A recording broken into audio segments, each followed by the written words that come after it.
Tiny Epic Dungeon. On va voir ce qu'il y a dans cette boîte. Après j'ouvrirai l'extension Epic Dungeon Stories.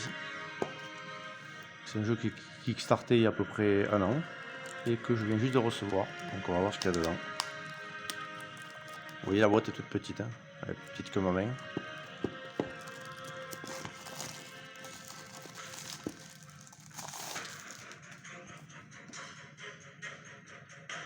C'est un jeu, c'est un dungeon crawler de 1 à 4 joueurs, 30 minutes, 60 minutes, pour 14 et plus. Allez, on ouvre. Ok, notice. Alors oui, le jeu est en anglais. Je suis pas sûr qu'il se trouve en France. En tout cas, il n'est pas traduit. Dans le Kickstarter, il n'était pas traduit. Alors il y a beaucoup de règles, mais je mettrai, je pense, un lien vers une explication de règles en dessous de la vidéo. Parce que finalement, c'est assez simple et assez intuitif. Puis il y a sur la fin un petit résumé des symboles. Vous voyez, il y a énormément de symboles qui expliquent les différents effets. Alors on commence avec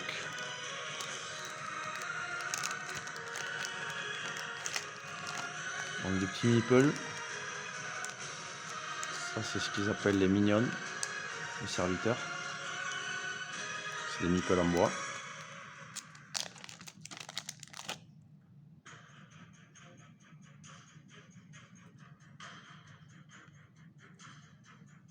Je vais faire la mise au point. Voilà. Là, il y en a un autre.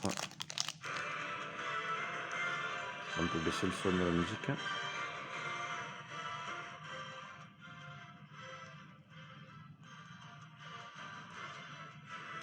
Ok. Après ça c'est l'expansion, donc qui, je sais pas si elle sera achetable à part. C'est une extension qui rajoute des potions au jeu.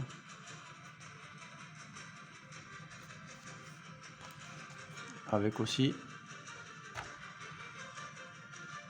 des boss. Donc ça c'est le Demon Lord, la liche, et ça c'est les cartes potions. Donc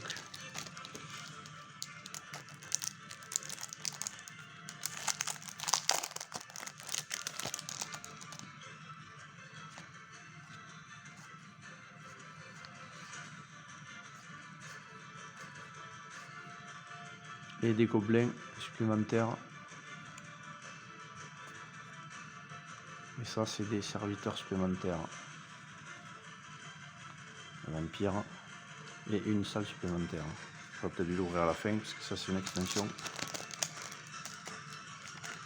Et ça c'est le jeu de base. Donc il y a des dés spécifiques. C'est joli d'ailleurs.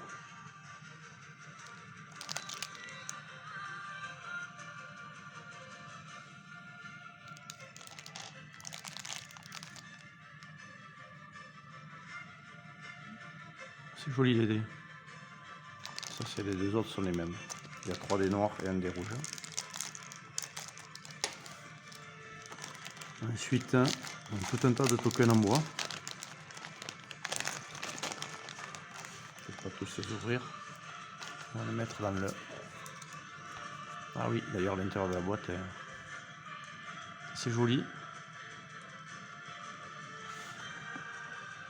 Ça va. On peut verser là-dedans. Tout un tas de tokens en bois. Ça c'est les gobelins qui sont aussi des meeples. Et chaque serviteur a un petit meeple en bois spécifique. C'est assez détaillé. C'est petit mais c'est bien détaillé. On a les petits cœurs en bois.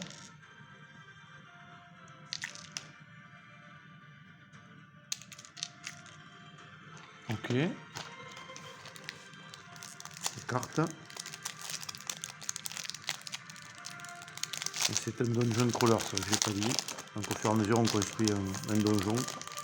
On va explorer jusqu'à trouver le boss de fin, qui est les grosses cartes qu'on verra juste après.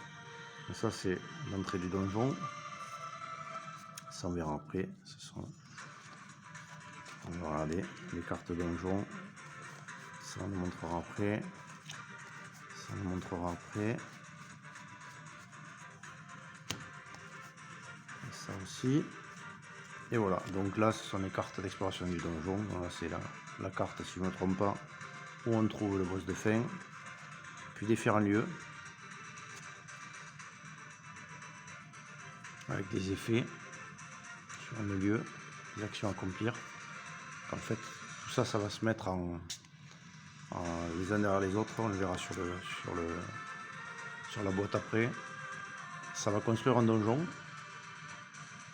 dans lequel il va falloir que nos aventuriers survivent. J'aime bien les illustrations, elles sont chouettes. Voilà, donc pas mal de cartes. Ça, c'était les lieux. Après, dans le donjon, mais forcément, qui dit donjon dit monstre. Donc il y a les gobelins, qui sont, on va dire, les monstres de base, avec différents types, différentes caractéristiques.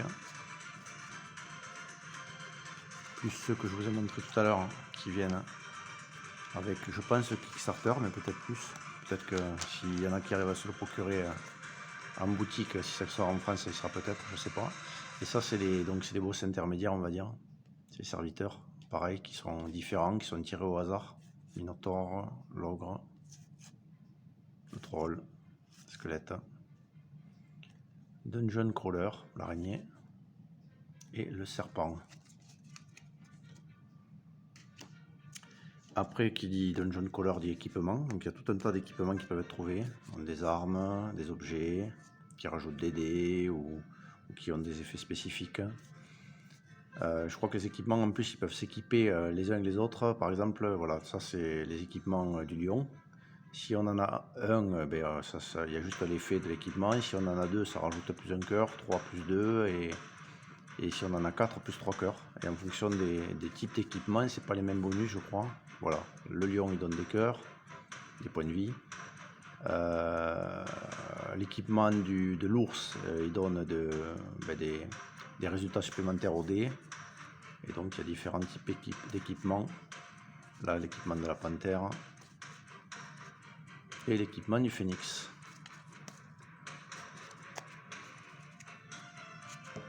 Et qui dit dungeon crawler dit mage et donc dit sort. Donc il y a tout un tas de sorts pareil qui ont leurs caractéristiques spécifiques.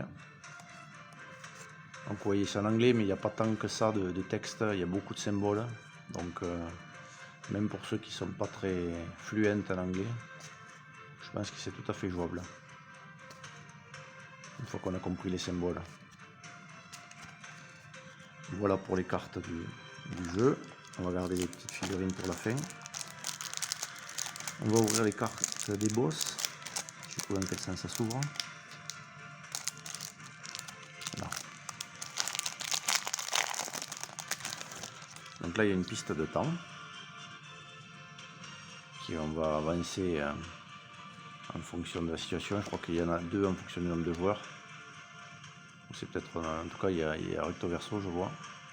Acte 1. Acte 2, ok oui c'est ça. Au moment où on découvre le boss de fin, on déclenche l'acte 2 je crois. Et c'est pareil, la piste de temps avance. Et dès qu'on arrive, si on arrive là, on a perdu. Voilà, ensuite donc ça c'est les fiches des héros. Donc, vous verrez après, donc on peut choisir, il y a tout un tas de héros déjà dans la boîte de base, mais vous verrez qu'il y en a encore 8 de plus dans l'expansion. Donc ça c'est le barbare moitié orc, moitié humain. Ça c'est un elfe sorcier. Je sais pas si je vais essayer de faire que ça soit, c'est joli quand même, que ce soit pas trop flou. On va avec un côté pour mettre les équipements, un autre côté pour mettre ce qu'on a dans une main, dans l'autre main. Il y a là, voilà, un nain clair, ok, un elfe ranger, ok, un elfe des bois voleur, un paladin humain, un ancien sorcier et un nain guerrier. Ok, c'est pour les personnages de base. et les figurines.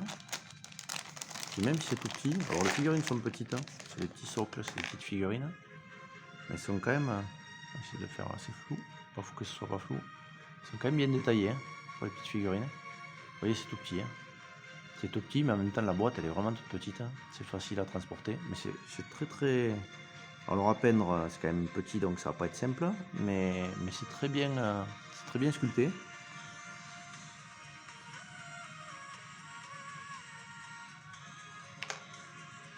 Qu'est-ce que j'ai là? J'ai le mage. Même, à peindre ça va pas être trop mal. C'est très chouette, c'est très joli.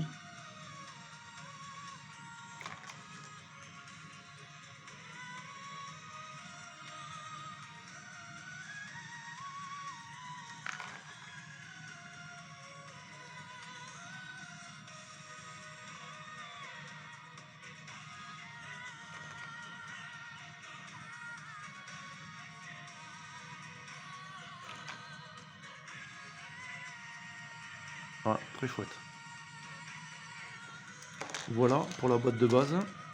Et on va ouvrir de ce pas l'extension. Je vais faire un petit peu de place parce que la boîte est toute petite, mais il y a un paquet de matos dedans quand même. Donc on va ouvrir l'extension qui est Epic Dungeon Stories, qui rajoute donc un mode histoire, je pense. Je regarderai ça un peu plus tard, je n'ai pas trop regardé, mais tout un tas de matériel aussi complémentaire.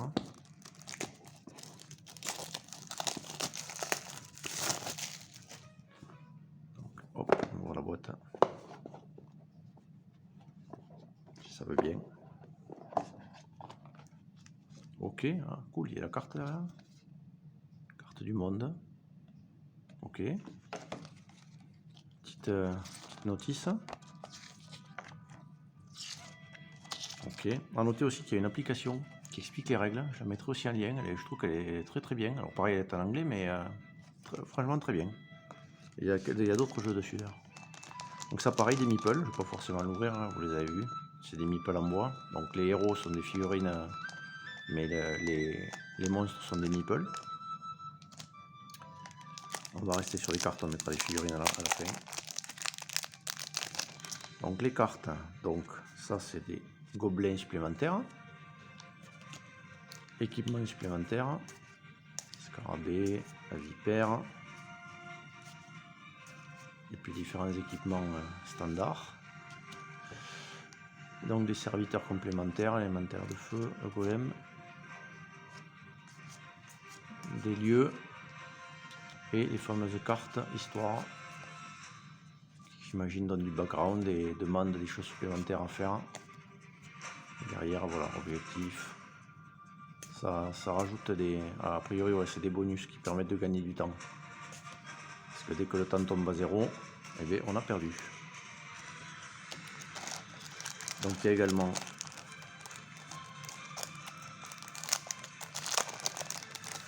des cartes supplémentaires. Donc pareil, hein, au verso des cartes des personnages, il y a toujours une petite aide, ce qui permet que quand on prend un personnage, on peut toujours, les personnages qu'on n'a pas pris, utiliser l'aide à côté. Et ça c'est pas mal.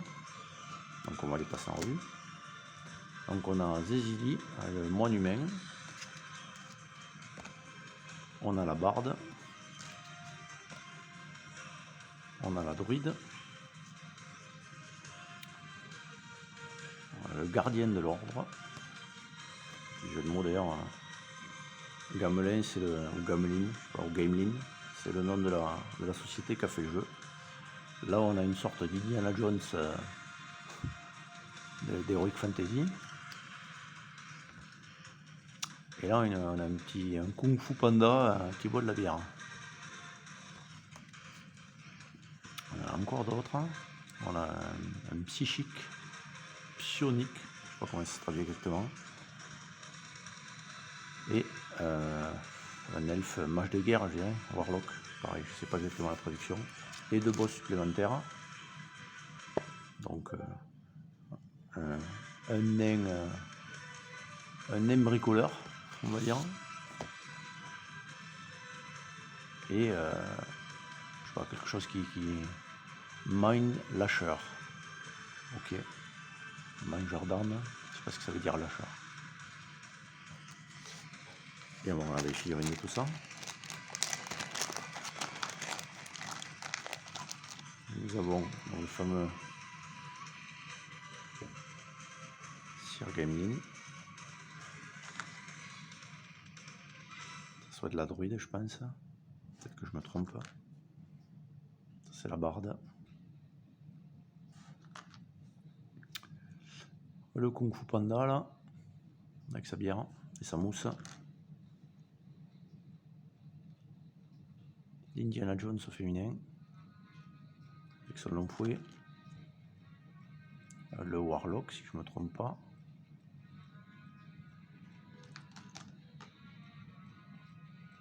Je sais plus ce que c'était, j'ai plus le nom. Je vois l'affiche, mais j'ai pas le nom. Ok. Et le dernier personnage. J'aime bien les poses, c'est assez dynamique quand même. Celle-là, c'est peut-être une des moins dynamiques, et pour autant, il y a un peu de dynamisme quand même. Ah, c'est vrai, pas mal de dynamisme. Bon, ben voilà, ça y est, on a terminé. Ben, écoutez, j'espère que ça vous aura plu.